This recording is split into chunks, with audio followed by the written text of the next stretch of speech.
మీరు వాళ్ళకి ఎవ్వరికి ఇయ్యనట్టు వాళ్ళకేదో మన మిసైల్స్ కూడా ఇచ్చింది కదా. ఇండియా ఇండియా కూడా గత కొన్ని సంవత్సరాలుగా ఇదంతా ఊహించింది చైనా లాగానే. అందుకే ఏం చేసిందంటే నిరంతరంగా ఆర్మేనియాకు చాలా రకాలైన ఆయుధాలు ఇస్తూనే ఉంది. ఒకటి. రెండోది, ఆఫ్ఘనిస్తాన్లో తాలిబాన్ ప్రభుత్వంతో చాలా దగ్గరైంది అన్నమాట. వాళ్ళకి ఫుడ్, ఆహారము, మందులు మొదలైనవి భారీగానే సరఫరా చేస్తోంది అన్నమాట.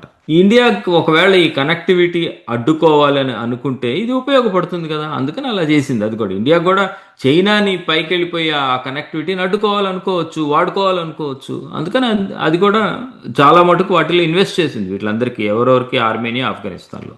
అదొకటి. రెండో పాయింట్ ఏంటంటే ఇందాకే చెప్పాను, India, UAE, Saudi Arabia, Jordan, Israel, Italy, Greece వీటితో కలిపి ఐమెక్ అంటే ఇండియా, మిడిల్ ఈస్ట్, యూరోప్ అనే పేరుతో ఒక కారిడార్ని పెట్టారు. అది అది చాలా ఫాస్ట్గానే వెళ్తుంది. దానికన్నా ఈ కారిడార్ని ఎవరు కలిసి పెట్టారు? I2 U2 అని ఇదివరకటి రోజుల్లో మనం ఒక ప్రోగ్రామ్ కూడా చేసాం, ఇండియా, పెట్టారు. యుఏఈ, ఇజ్రాయెల్ అని. అవును. వాళ్ళందరూ కలిసి సమర్థిస్తూ చేశారు అన్నమాట. ఇది ఈ 5 స్టాన్స్ ఉన్నాయే, అజర్బైజాన్, అవును. అర్మేనియా, ఇవి నుండి అవును. ఈస్ట్ యూరోప్ వరకు ఈ చైనా కనెక్టివిటీని అడ్డుకుంటుంది. వేరే మార్గం అయితే అడ్డుకుంది ఇక్కడ.